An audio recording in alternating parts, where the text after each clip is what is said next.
اعوذ باللہ من الشیطان الرجیم بسم اللہ الرحمن الرحیم یا ایہا الذین آمنوا انفقوا من طیبات ما کسبتم ومما اخرجنا لکم من الارض یا ایہا الذین آمنوا اے وہ لوگو جو ایمان لائے انفقوا خرچ کرو من طیبات پاکیزہ چیزوں میں سے ما کسبتم وہ جو تم نے کمایا ہے ومما اور اس میں سے اخرجنا جو ہم نے نکالا ہے لکم تمہارے لیے من الارض زمین سے۔ ما قبل رکوع کے اندر اللہ رب العزت کے راستے کے اندر خرچ کرنے کی بات گزری تھی۔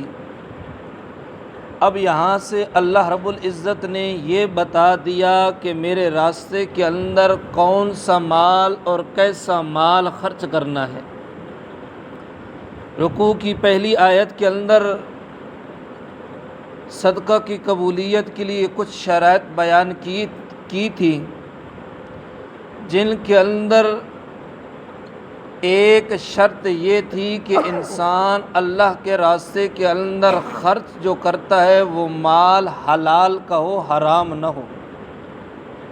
تو یہاں پر اللہ تعالیٰ نے فرمایا کہ پاکیزہ یعنی کہ حلال مال جو ہے وہ پاک ہے اور حرام مال جو ہے وہ ناپاک ہے۔ اللہ کے نبی صلی اللہ علیہ وسلم کا فرمان ہے کہ اللہ رب العزت کسی انسان کے حرام مال کو قبول نہیں کرتے، بلکہ اللہ رب العزت وہی مال قبول کرتے ہیں جو انسان کا مال پاک اور حلال ہو۔ اور ایک اور بات کہ ہم مسلمان لوگ اپنے مال میں سے زکوٰۃ نکالتے ہیں۔ اب زکوٰۃ کا معنی ہے کہ پاک کرنا۔ اب انسان نے جو حلال کا کمایا ہوا ہے وہ حلال تو ہے، لیکن جس وقت تک انسان زکوٰۃ نہیں نکالے گا اس وقت تک وہ مال پاک نہیں ہوگا۔ جس وقت زکوٰۃ نکالے گا علماء کرام فرماتے ہیں کہ اس وقت انسان کا مال پاک ہو جائے گا۔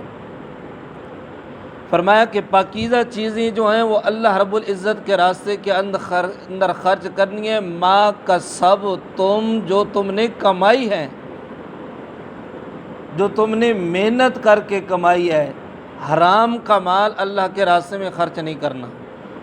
اور دوسری چیز اللہ تعالی نے فرمایا وَمِمَّا أَخْرَجْنَا لَكُم مِّنَ الْأَرْضِ اس چیز میں سے جو ہم نے نکالی ہے، یعنی کہ اللہ رب العزت کی ذات نے زمین سے، یعنی کہ انسان زمین سے جو فصل نکالتا ہے اس فصل سے عشر بھی بنتا ہے جو اللہ رب العزت کے راستے کے اندر خرچ کرنا ہے۔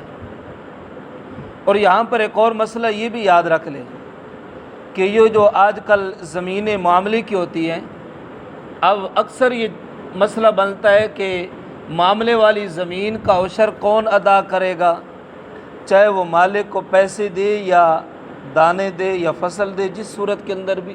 تو یاد رکھیں فرمایا کہ وَمِمَّا أَخْرَجْنَا لَكُم مِّنَ الْأَرْضِ اس چیز میں سے جو ہم نے نکالی ہے تمہارے لیے من الارض زمین سے۔ اور فقہائے کرام نے جو مسئلہ لکھا ہے وہ بھی اسی انداز کے اندر کہ عشر ادا کرے گا وہ بندہ جو زمین سے نکالے گا، جو زمین سے فصل حاصل کرے گا۔ اب زمین سے فصل جو نکالتا ہے وہ زمیندار نکالتا ہے، مالک نہیں نکالتا۔ تو اس سے یہ بھی مسئلہ حل ہو گیا کہ معاملے والی زمین، ٹکے والی زمین، اس کا عشر جو ہے وہ زمیندار پر ہے، وہ مالک پر نہیں۔ اور اب عشر کتنا ہے؟ برانی زمین 10واں حصہ، اور جہاں پر پانی لگایا جاتا ہے کنویں والی زمین ہے تو وہاں پر 20واں حصہ ہے۔ اگر اکثر علماء سے ہم نے یہ سنا ہے اور ہمارے استاد بھی یہی بات کرتے ہیں کہ اگر ہم مسلمان اگر ہم مسلمان صحیح طریقے پر جتنی ہماری زکوٰۃ بنتی ہے وہ زکوٰۃ نکالیں، اور جتنا ہمارا عشر بنتا ہے وہ ہم عشر نکالیں، تو ہمیں اپنے ملک کے اندر کوئی بندہ غریب نظر نہیں آئے گا، ہمیں اپنے ملک کے اندر کوئی بندہ مانگنے والا نظر نہیں آئے گا۔ کیوں کہ جس وقت ہم پوری زکوٰۃ نکالیں گے اور جس وقت ہم اپنا عشر پورا نکالیں گے تو اس وقت ہر ضرورت مند کی ضرورت پوری ہو جائے گی۔ تو ظاہر بات ہے ضرورت مند کی ضرورت جس وقت پوری ہو جائے گی تو اسے مانگنے کی ضرورت ہی نہیں پڑے گی۔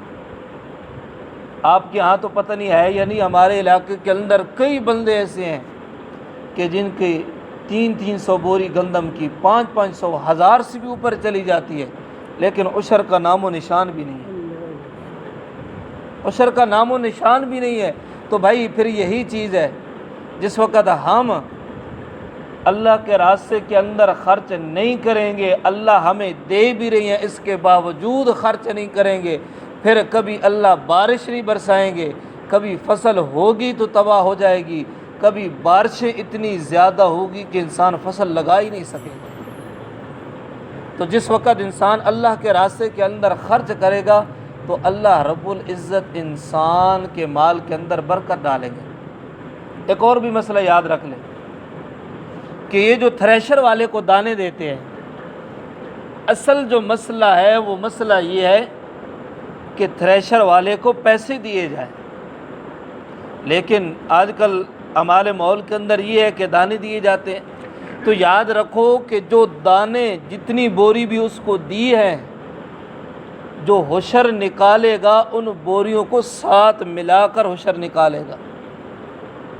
مثال کے طور پر 50 بوری انسان کی گندم کی ہوئی، 5 بوری لے گیا مشین والا، تھریشر والا، اب بندہ یہ کہے گی 45 بوری میں سے 45 نہیں بھائی پورے 50 بوری کا عشر نکالے گا۔ جس وقت پوری 50 بوریوں کا عشر نکالے گا تب پورا عشر ادا ہوگا۔ دعا ہے اللہ عمل کی توفیق عطا فرمائے۔ اللہم صلی علی سیدنا مولانا